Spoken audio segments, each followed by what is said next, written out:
حضرت علی شیر خدا، فجر کا وقت تھا، ہاتھ میں چھڑی پکڑی تھی، 63 سال عمر مبارک تھی، کوفے کی جامع مسجد میں نماز پڑھانے آ رہے تھے، ہر دروازے پہ دستک دیتے، اٹھو الصلاۃ خیر من النوم۔ رستے میں حضرت علی لوگوں کو جگاتے جگاتے آئے، جب مسجد کوفہ میں پہنچے تو ایک بدبخت خنجر چھپائے کھڑا تھا، اس نے حضرت علی رضی اللہ تعالیٰ عنہ کو خنجر مارا، وہ دوستانہ جو 10 سال کی عمر میں شروع ہوا تھا۔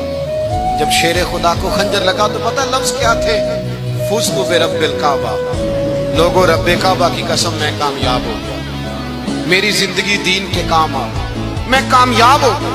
حضرت علی کی داڑھی ساری لہو سے بھر گئی۔ حضرت شیر خدا فرمایا کرتے تھے، ایک دفعہ میں بڑا بیمار ہوا، میرے سے اٹھ کے کھڑا نہیں ہوا جاتا تھا، حضور تیمارداری کرنے آئے تو میں نے کہا یا رسول اللہ پتہ نہیں بچوں گا کہ نہیں۔ حضور نے فرمایا علی نہیں، تو اس وقت دنیا سے جائے گا جب تیری داڑھی لہو سے رنگین ہو جائے گی۔ شیر خدا کہتے ہیں جب زخم لگا تو میں نے نیچے جھکا کر دیکھا تو داڑھی لہو سے بھری ہوئی ہے، میں نے کہا بس وہی کامیاب ہو گیا۔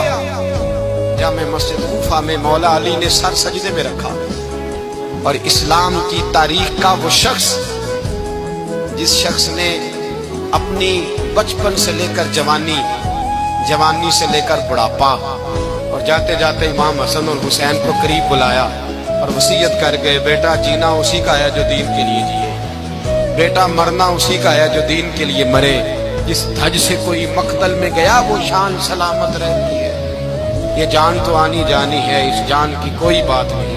حضرت شیر خدا کرم اللہ تعالی وجہ الکریم خاتم الخلفاء تھے، ان پر خلافت اسلامیہ ختم ہوئی۔ حضرت علی رضی اللہ تعالیٰ عنہ جس دن وصال ہوا، آپ کے بیٹے کہتے ہیں اس رات مولا علی نے خزانے کا مال سارا ایک رات پہلے تقسیم کیا، اور پھر جس جگہ مال خزانہ ہوتا تھا وہاں 2 نفل پڑھ کے کہا اے اللہ میں نے تیرے بندوں کی امانت تیرے بندوں تک پہنچا دی ہے۔ زندگی دین کے نام کر کے وہ شیر رخصت ہوئے۔ 21 رمضان المبارک کی شام ڈھلی تو حضرت علی المرتضیٰ شیر خدا رخصت ہوئے۔